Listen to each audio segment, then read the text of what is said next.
Hola a todos y todas, bienvenidos y bienvenidas a un nuevo episodio en el cual la comprensión lectora en el área de la historia universal y la historia de Chile será la protagonista. En este espacio analizaremos 5 textos enfocados en el ámbito de la Edad Media, la conquista y la colonia, desde la identificación de las tesis en cada investigación y sus respectivos respaldos a cada idea como tal. Soy María Paz Escobar y estás viendo la cápsula Lecturas que hacen historia. Primero, para ir siguiendo un hilo en cuanto al tiempo histórico y sucesos relevantes, partiremos con el texto que tiene como autor Legoff J. del año 1971, que tiene por título La Baja Edad Media. En mayor detalle corresponde al capítulo 2, La cristiandad en crisis. La tesis de este texto se relaciona a que en Chile la cristiandad ya no es prioridad para todas las personas por igual en el siglo XVIII. Lo anterior debido a doctrinas, proposiciones que se presentan en el periodo que son disruptivas o conflictivas y a la vez consideradas como desviaciones en la fe. Según Legoff, la construcción de las iglesias ya no se halla alimentada por donaciones o recursos suficientes. ¿Se trata acaso de que el fervor ha decaído y por eso quedan tantas catedrales góticas privadas de sus torres y pináculos? 100 testimonios demuestran que la devoción de los cristianos no se ha debilitado, pero las bolsas están vacías o el dinero es invertido en otras cosas. Asimismo, Legoff señala que el Papa ya no es más que un pontífice aviñonense bajo tutela del rey de Francia, y los intelectuales que sostienen la causa imperial, como Guillermo de Hoffmann o Misilo de Padua, defienden una teoría del Estado independiente que lo mismo ataca al imperio sacerdocio. Este primer texto le da paso al siguiente, que se relaciona tanto a la época, Edad Media Occidente, como a la mirada de la fe, como la perspectiva también anterior donde la cristiandad pasa a segundo plano por nuevas proposiciones, doctrinas, mientras que una persona relevante en la historia utiliza en parte la fe dentro de sus acciones, decisiones y perspectivas. Nos referimos a este segundo texto escrito por Todorov T., el cual nos identifica una fecha de este paper, el cual tiene título La conquista de América, el problema del otro, donde uno de los capítulos tiene por nombre Colón Hermeneuta. Y la tesis relacionada a esta lectura es que Cristóbal Colón fue un hermeneuta en el proceso de conquista, no era capaz de interpretar lo diferente o de comprender situaciones. Lo anterior, Todorov señala que estos aspectos, como al no poder interpretar, comprender, se relacionan también, por ejemplo, con signos de naturaleza y religiosidad. Acá señala, y cito textual, la observación atenta de la naturaleza conduce pues en 3 direcciones diferentes a la interpretación puramente pragmática y eficaz, cuando se trata de asuntos de navegación, a la interpretación finalista en la que los signos confirman las creencias y las esperanzas que uno tiene, la sumisión absoluta a la belleza en la que uno ama un árbol porque es bello, porque es, no porque podrá utilizarlo como mástil de una nave o porque su presencia promete riquezas. Asimismo, Todorov alude también la relación limitada de Colón con los indígenas que encontraba, por lo tanto, había una nula comunicación por su parte. Como señala Todorov, todo está en el encadenamiento de estas cuantas frases: la percepción sumaria que tiene Colón con los indios, mezcla de autoritarismo y condescendencia, la incomprensión de su lengua y de sus señas, la facilidad con que se enajena la voluntad del otro en aras de un mejor conocimiento de las islas descubiertas y la preferencia por las tierras frente a los hombres. En la hermenéutica de Colón, estos no tienen un lugar aparte. Ahora bien, Flores, otro autor, se enfoca en el perfil del conquistador español en el paso del tiempo y se puede relacionar también con actitudes de Colón. Es por ello que él señala que es indudable que el conquistador era un hombre del siglo, independiente e individualista, con una especie de escapismo mental, el estar en todas partes. Pero del mismo modo, la época era de cosas sorpresivas y las personas vivían entre la realidad y lo maravilloso. Desde la mirada de Colón a sí mismo y el contexto de conquista, nos movemos del lugar hacia Potosí, sector donde se descubre un gran tesoro que se transforma en controversia entre civilizaciones precolombinas y quienes buscan conquistar tierras por obtener reconocimiento en muchos aspectos. Nos referimos a esta tercera lectura, que hace alusión a Potosí. Fue escrito por Platt y Gisbert en el año 2010. El título de este texto tiene por nombre Tras las huellas del silencio, Potosí, los Incas y Toledo.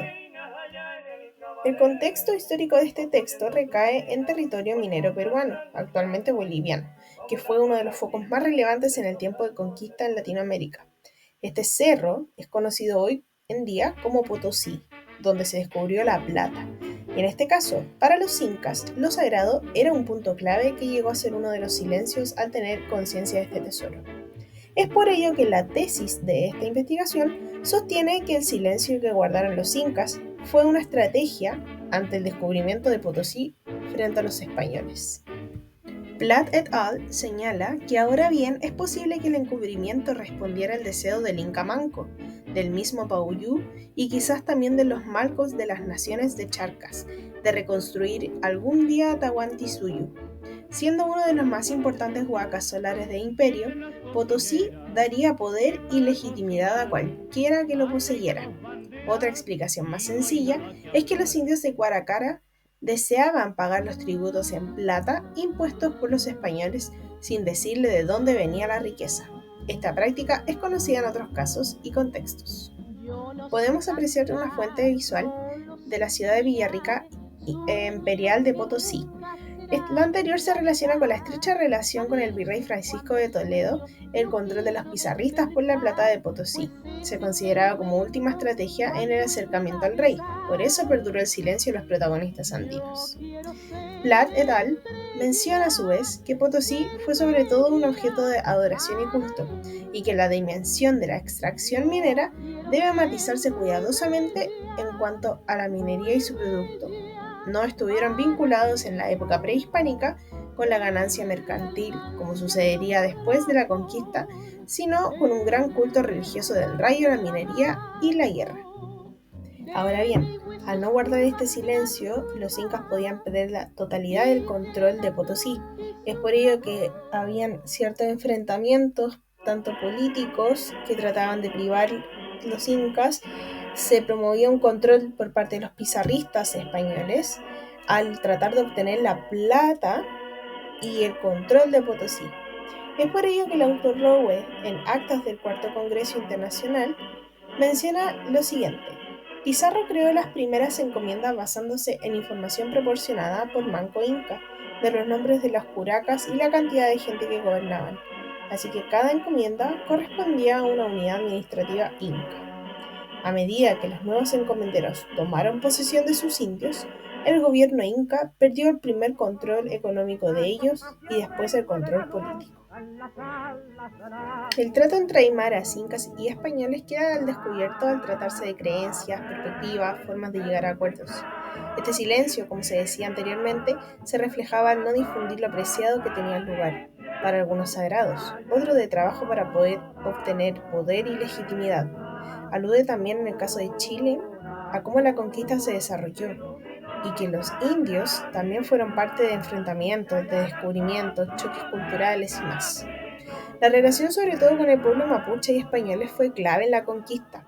Uno de los hitos relevantes es la llegada de Pedro Valdivia y toda la influencia que tuvo a su alrededor, hasta que la muerte le esperaba de una manera que para muchos puede ser escandalosa, de película, pero no pasa porque sí. Hay una historia tras relatos, testimonios, heroísmos y más. Es por ello que en cuarto lugar nos adentramos al análisis del texto del año 2006 que tiene por autor a Donoso M. El trabajo tiene por título Pedro de Valdivia, 3 veces muerto. La tesis sobre este trabajo se enmarca en que efectivamente hay controversia en la muerte de Pedro Valdivia respecto al pueblo mapuche en la historia. Una de las controversias era la forma en que se consideraban los mapuches respecto a las guerras, lo cual era impensado que llegasen a matar a un español. Donoso señala que corría el año 1553 y se produjo un gran levantamiento indígena en la provincia de Tucapel, donde estaba la casa fuerte del mismo nombre. Los defensores de la fortaleza, liderados por el capitán Martín de Ariza, se volvieron obligados a huir al fuerte de Purén. Por aquellos mismos días, Valdivia salió de la Concepción con 40 soldados. No llevó más hombres, porque en aquel tiempo eran los indios tenidos en poco, como gente que no sabía pelear ni aún tenían ánimo para ello, más después que conocieran los caballos y trataran a los cristianos, supieron defender sus tierras. Según Donoso, era habitual entre los mapuches la resolución de conflictos internos a través de la vendetta o tautulum, sobre todo con el fin de vengar muertes, robos o adulterios, la cual no tiene otro objetivo que la compensación y no parece haber algún obstáculo que impida aplicar este concepto al caso de guerra que nos ocupa. No extraña entonces la confusión entre lo histórico y lo legendario, que plaga los lejanos recuerdos relativos a la muerte de Pedro Valdivia. A la heroicidad y al dramatismo de los hechos se suma el que todos los protagonistas españoles fallecieron, y a lo mejor en el caso nuestro conquistador es bueno que sí fuera. Todo héroe necesitaba de un final mítico que borre u oculte su ignominia muerte. Valdivia, por supuesto, no podía ser menos. Y es por ello que también en la siguiente imagen podemos también apreciar la muerte de Valdivia y cómo estaba a su alrededor el pueblo mapuche, el Lautaro en este caso, y las distintas versiones, relatos que causan controversia de esta muerte en sí. Esta imagen está sacada del Museo Histórico Nacional y tiene como título la reproducción de la pintura de Nicolás Guzmán, que muestra la muerte de Pedro Valdivia en 1920. Ya en esta parte saltamos entre los años 1545 a el siglo XVIII aproximadamente, situados en la época de la colonia, específicamente en el norte chico de Chile, el cual se vive la época de minería, ganadería, vida familiar, entre otros aspectos también que identifican esta sociedad. Este aspecto mencionado anteriormente es reflejo de muchas disputas, diferencia en tratos laborales, económicos, entre otros. Nos referimos a la violencia y que no está lejano a situaciones en la conquista entre españoles e indígenas. Este quinto texto a analizar es del año 1988, escrito por Pinto J., quien titula el texto La violencia en el corregimiento de Coquimbo durante el siglo XVIII. Se sostiene la tesis en base a el norte chico como protagonista de violencia en la sociedad durante el siglo XVIII. Este término de violencia alude a características de una sociedad salvaje, distinta a una sociedad idealizada, tranquila, equitativa. Es por ello que en el pasado nacional colonial se desconocen varios aspectos, pero se rescata según el contexto del norte chico, Coquimbo y La Serena en específico, tras la burocracia colonial, por el crecimiento de la conjetura y el auge económico, la lucha por la tierra, por la mano de obra y los propietarios como tal, que desencadenan delitos cometidos, entre ellos homicidios, ya sea por alcoholismo, desintegración de la vida familiar o las pésimas condiciones de vida laboral. Pinto señala que de este modo, el alcoholismo estimulado por factores ajenos a los propios alcoholizados terminó por alcanzar en el corregimiento de Coquimbo índices verdaderamente alarmantes. Incluso, tal cual lo denunciaba en contemporáneo citado más arriba, se crearon hábitos entre los trabajadores que los hacía preferir el licor a la satisfacción de cualquier otra necesidad física, convirtiéndose en ebrios consuetudinarios a quienes era prácticamente imposible separar del alcohol. Y el alcoholismo y la violencia del tramo es muy corto.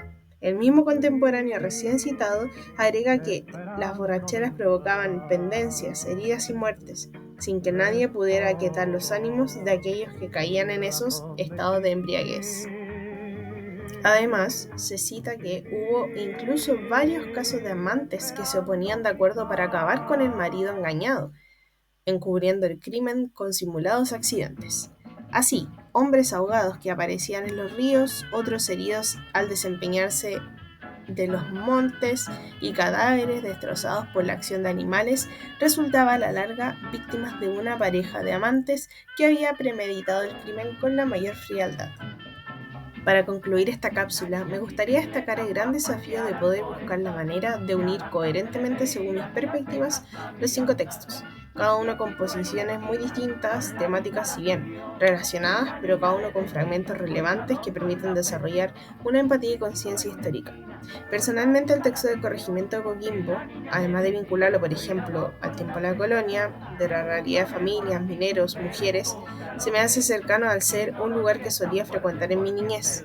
ver teleseries chilenas respecto al norte chico, que al tratar temas de la sociedad idealizada versus lo que se vivía en ese tiempo, me coloca en el lugar del otro, de ver que en la actualidad siguen ocurriendo homicidios, el tema del alcoholismo en casos puntuales, etc. Igualmente hasta el día de hoy me impacta en el caso de los pueblos originarios, además, cómo sus creencias, acciones, decisiones frente al enemigo, o a quien sin duda tenían autoridad en el tiempo de conquista, tomaban un rumbo drástico, de lucha, de adaptarse a lo desconocido, de guardar este silencio por aquello que en su momento no significaba riquezas o etiquetas que respecta a una sociedad o lo político, reyes, ricos, etc. Finalmente, el trabajo de fuente es un desafío que como estudiante en un colegio en su momento y ahora como docente en formación tiene sentido a la hora de promover la argumentación, la comunicación respecto a la historia. Desde la racionalidad, la intencionalidad, la empatía histórica, más que leer hojas, permite sorprendernos y conectar con nuestros orígenes, el pasado, hoy y lo que vendrá.